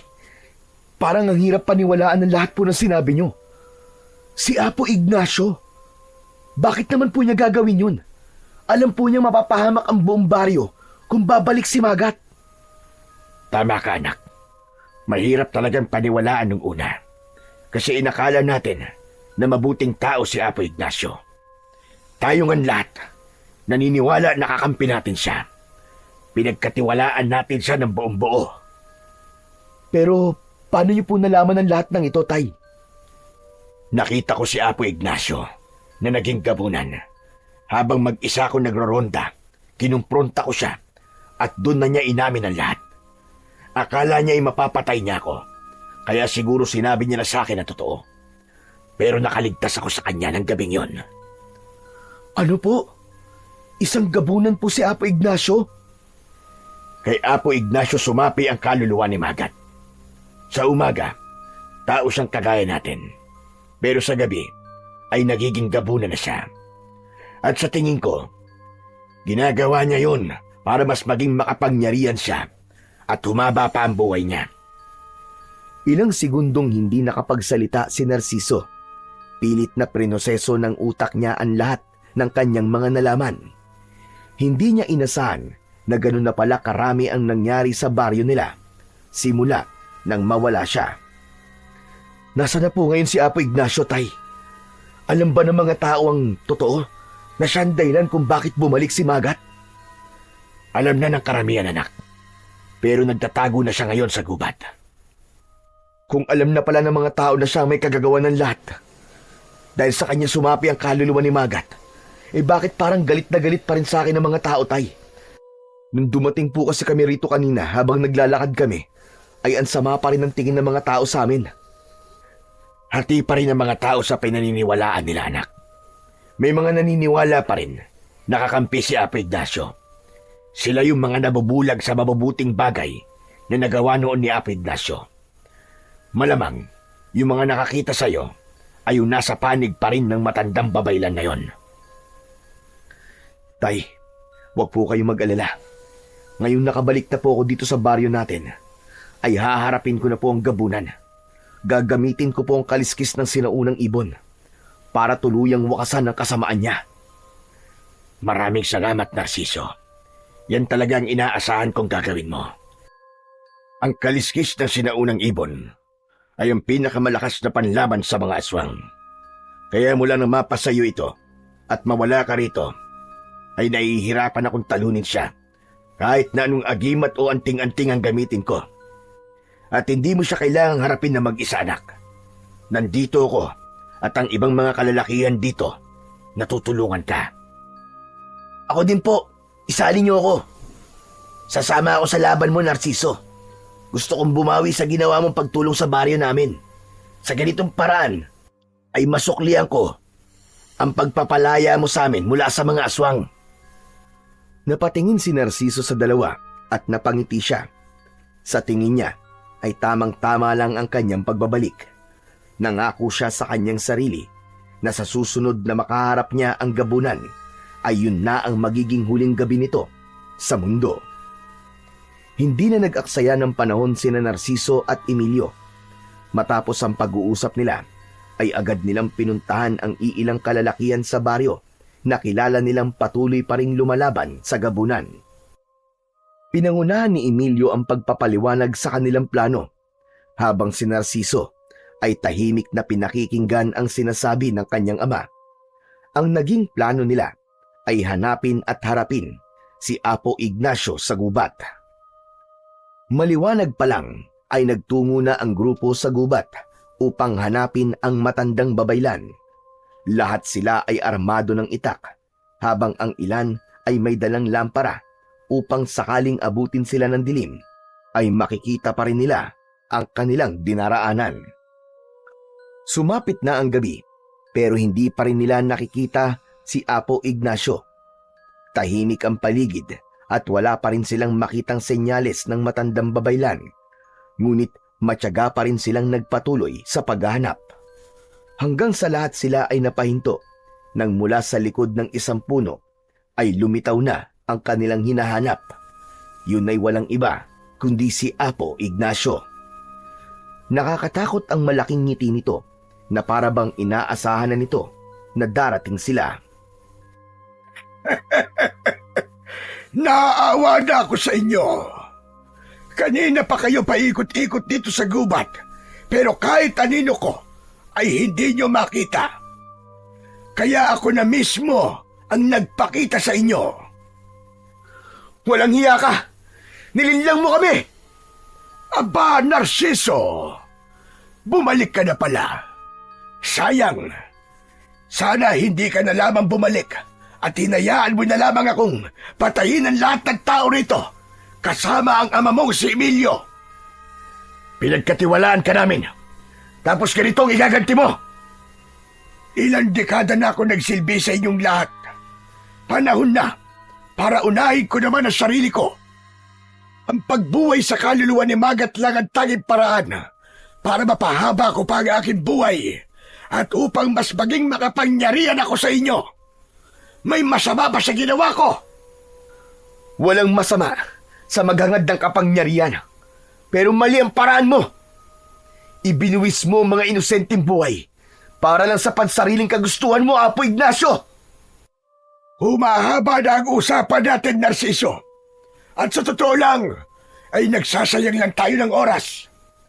Oras na para wakasan ko na kayong lahat. Sisiguraduhin kong walang makalalabas ng buhay sa inyo sa gubat na ito. Biglang nagbago ng anyo si Apo Ignacio. Naging kulay itim ang balat nito. Ang buhok nito ay humaba at naging kulay puti. Ang mga kuko nito at mga ngipin ay naging matutulis. Nanlisik ang mga mata nito at ang katawan nito ay lumaki. Agad na hinawakan ni Narciso ang kaliskis ng sinaunang ibon na nakasabit sa kanyang leeg. Naramdaman niya ang biglang pagdaloy ng isang mainit na enerhiya sa kanyang katawan. Para bang may apoy na bumalot sa kanyang mga kalamnan at nagpapalakas sa kanya. Maganda kayo! Huwag kayong lalayo sa isa't isa! Biglang sumigaw ang gabunan at kasunod nun ay nawala ito sa paningin ng lahat. Napalinga si Narciso sa paligid at pilit na hinahanap kung saan ito nagtago. Nasaan siya? Hindi ko makita! Napakabilis pala niyang gumalaw! At sa isang kisap mata ay lumitaw ang gabunan sa likuran ng dalawang kalalakihang kasama nila. Hindi na nakagalaw ang mga ito nang tuluyang laslasin ng matutulis nitong kuko ang leeg ng dalawang lalaki. Nang makita ng tatlong natitirang lalaki na kasama ni Narciso ang sinapit ng dalawa nilang kasama, ay natakot ang mga ito at mabilis na tumakbo upang tumakas. Hoy! Huwag kayong umalis! Lalaban pa tayo! Mabilis na gumalaw ang gabunan at sinundan nito ang tatlong lalaki. Gaya ng naunang dalawa, ay pinatay din ng gabunan ang tatlo sa pamamagitan ng pagwasak sa leeg ng mga ito, gamit lang ang matutulis nitong mga kuko. Nang sumugod si Emilio sa gabunan, ay agad na sumunod dito si Elias. Magkasabay na umatake ang dalawa, pero mas mabilis talaga ang gabunan. Sinalubong ng mga kamay ng gabunan ang leeg ni na Emilio at Elias. At bago pa man masaklolohan ni Narciso ang dalawa, ay ubod lakas na ibinilibag ng gabunan ang mga ito sa lupa. Namilipit ang dalawa sa labis na sakit. Sigurado si Narciso na sa lakas ng pagkakabagsak ni na Emilio at Elias ay hindi maayos ang lagay ng mga yon. Tumingin ang gabunan kay Narciso at ngumisi ito. Ganitong lakas ang sinasabi ko sa inyo, Narciso. Kung hindi ako makakaroon nito, ay patuloy lang akong naging babaylan sa baryo. Hayop ka! Masyado ka ng maraming pinatay, Apo Ignacio! Ngayon, ako naman ang harapin mo! Biglang sumugod ang gabunan kay Narciso. Sumalpok ang malaki nitong katawan sa kanya at tumilapon siya. Gumulong siya sa lupa, pero agad din siyang tumayo at matalim na tinignan ang gabunan. Sa pagkakataon na yon, ay si Narciso naman ang umatake. Tatagain niya sana ito, pero nahawakan nito ang braso niya at mariin siya nitong kinagat doon. Napasigaw si Narciso sa labis na sakit, pero agad niyang sinipa ng malakas ang tuhod ng gabunan, kaya bahagya itong napaluhod. Nang mabitiwan siya nito, ay tinaga niya ito sa balikat ng ubod ng lakas. Itinulak siya ng gabunan at umatras ito habang dumudugo ang sugat nito sa balikat. Muling sumugod si Narciso at sinalubong siya uli ng gabunan. Nagawa nitong hawakan ang magkabilaan niyang balikat. Binuhat siya nito at itinapon sa isang malaking puno. Tumama ang likod ni Narciso sa puno at nang bumagsak siya sa lupa ay sumuka siya ng dugo. Naglakad ang gabunan palapit kay Narciso. Walang kamalay-malay na tahimik na gumagapang si Elias palapit. Walang laban ang kaliskis na sinaunang ibon mo sa akin. Tignan mo ang sarili mo, Narciso. Isa kang malaking kahihiyan sa inyong pamilya. Akmang lalaslasin na sana ng gabunan ang leeg ni Narciso nang biglang isinaksak ni Elias sa likod ng tuhod ng gabunan ang hawak nitong itak. Napasigaw ang gabunan at napaluhod ito sa lupa. "Tapusin mo na siya, Narciso!" Hindi na nag-aksaya ng oras si Narciso. Tumayo siya sa harap ng nakaluhod na gabunan. Isang malakas na sigaw ang pinakawalan niya at sa kanya itinarak ang itak sa noo ng gabunan. Napanganga ang gabunan na para bang hindi ito makapaniwala sa bilis ng pangyayari. Nang hugutin ni Narciso ang itak sa noo ng gabunan, ay bumulwak mula doon ang masagana nitong dugo. Bago ito tuluyang bumagsak sa lupa, nakadilat ang mga mata nito na para bang buhay pa rin ito at nakatingin kay Narciso. Matiim na tinignan ni Narciso ang walang buhay na katawan ng gabunan habang unti-unti itong bumabalik sa pagiging si Apo Ignacio. "Hayop ka! Nilinlang mo ko! Nilinlang mo kaming lahat! Pwede mo sanang gamitin ang lakas at kapangyarihan mo sa kabutihan, Apo Ignacio. Pero mas pinili mo pa rin ang baluktot na daan. Nakapanghihinayang ka." Matapos yun, ay tinulungan na siya na makatayo ni Emilio at Elias. Nagsimula na silang maglakad pabalik sa baryo, dala ang isang magandang balita na napatay na nila ang gabunan na naghahasik ng takot sa kanilang lugar. Mabagal ang paglalakad ni Narciso palabas ng gubat dahil pare-pareha silang masakit ang katawan. Hanggang sa sandaling yun ay hindi pa rin makapaniwala si Narciso na nagtagumpay sila sa kanilang laban sa gabunan. Ipinagmamalaki kita, anak. Ngunit hindi na ako nagulat nang nagawa mong talunin si Apo Ignacio. Dahil kaya ko nga ipinamana sa iyo ang kaliskis ng sinaunang ibon, ay dahil alam kong ikaw ang karapat-dapat. Hindi ko po magagawa yun, Tay, kung wala po kayo. Lalo ka na, Elias. Kung hindi mo nasaksak ang binti ng gabunan, baka ako napatay sa halip na siya. Wala yun. Isa lang ang tumatakbo sa isip ko kanina, na hindi pwedeng matapos ang laban na tayo ang matatalo. Huminto si Narciso saglit at tumingin sa kawalan. May lungkot na bumalot sa puso niya nang maalala ang 5 lalaki na kasama nila na nasawi sa kanilang laban. Pero hindi ko magawang lubusang matuwa. Lahat ng kasama natin ay napatay ng gabunan. Ang daming buhay na nawala dahil sa isang taong pinagkatiwalaan natin. Masakit man tanggapin, pero yan ang realidad ng buhay, anak. Hindi siya lahat ng digmaan. Mabubuhay ang lahat. May mga kailangan mawala para may manatiling buhay.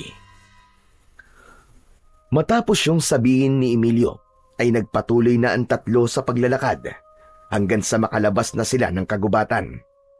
Pagdating nila sa baryo, ay agad silang nagtungo sa bahay ni Narciso upang makapaghinga at para bukas ay masabi na nila sa mga tao ang resulta ng pagharap nila sa gabunan. Nang sabihin na ni Narciso sa mga tao na napatay na nila ang gabunan, ay tila nabunutan ng napakalaking tinik sa dibdib ang lahat. Sa paglipas ng mga araw, tuluyan na ring bumalik ang tiwala ng mga tao kay Narciso. Bumalik na rin si Elias sa sarili nitong baryo, ngunit nanatiling matatag ang ugnayan nila ni Narciso. Paminsan-minsan ay bumibisita ito kay Narciso at sa paglipas pa ng mga araw ay mas lalong tumibay ang kanilang pagkakaibigan. Patuloy na nagsanay si Narciso sa paggamit ng kapangyarihan ng kaliskis ng sinaunang ibon. Hindi upang patunayan na karapat-dapat siyang humalili sa kanyang ama bilang tagapagtanggol ng kanilang baryo, kundi upang buuin ang sarili niyang landas. Alam niyang hindi niya kailangan mabuhay sa anino ng kanyang tatay dahil meron siyang kakayahang lumika ng sarili niyang pangalan at kapalaran.